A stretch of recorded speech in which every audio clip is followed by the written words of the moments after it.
javën e kaluar ambasadori OSBE-s që kisha në studio, tha se çfarë ka vënë re deri tani, i bënte përshtypje fakti që partitë më shumë nuk kanë programe të paktën të deklaruara deri tani, por thjesht janë kundër njëri tjetrit.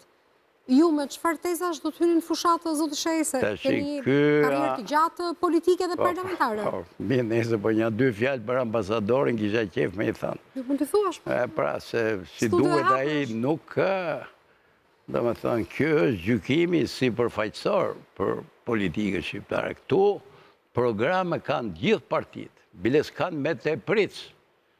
Edhe gjithmonë kanë pas programe dhe po të shikosh programet janë të mbushura edhe me element teknike, se duket që i kanë shkrujt teknokrat, ti je mjek shkruj për mjekësin, ti mësues shkruj për arsimin, për ekonominë, do të thonë, ti akuzësh, është gjë tjetër, se kush i lexon programet, është në gjendje t'ia përcjellë qytetarëve, programet duke pas pretendimin që duhet jetë për çdo detaj duhet japën një zgjidhje në fakt, edhe pasaj ka një allakatje të përgjithshme.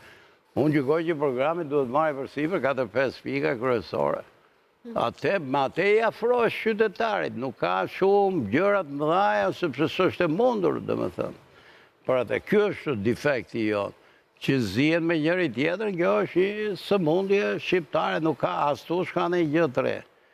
Do me thënë, unë do mendoja që këto të OSBE-s ndoshta na ndihmonin në i qik me ndalu këtë hajdutlikun zgjedhor, këtë maskarallikun politik, për të pas në i media më të lirë, se kanë 35 vjetë që janë këtu.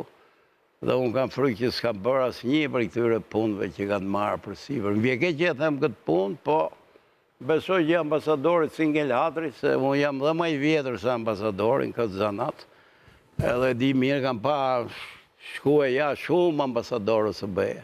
Po ta kishin bërë punën pak më mirë, po të kishin evidentuar se kush i vjedh votat në Shqipëri. Se ç'është ky ligj maskareshi me të cilën hyn zgjedhjet shqiptare.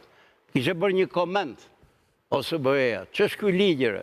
OSBE-ja ka bëjë tu vërejtjen. Jo, absolutisht. OSBE-ja nuk është... Ja u lam parlament. Absolutisht, për këtë ligj s'ka bërë kurgjë. Kurgjë fare. Hiç fare. Ka pranuar marrëveshje midis dy të mbledhjeve, duke e kuptuar fort mirë që ky ligj dhunon të drejtat e shqiptarëve.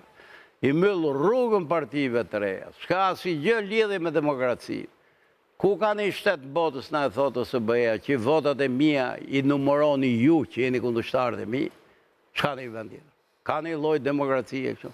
Kështu që për te kësaj se hapë me OSBE... Kush do t'ja numëroj votat?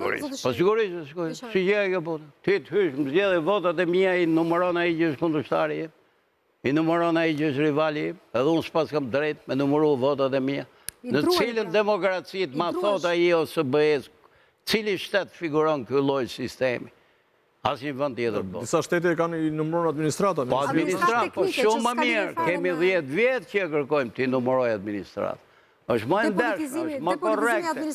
Bëhet një trup administrativ atje që numëron, që mban përgjegjësinë, që trajnohen, mi dali Ministria e Brendshme i numëron votat.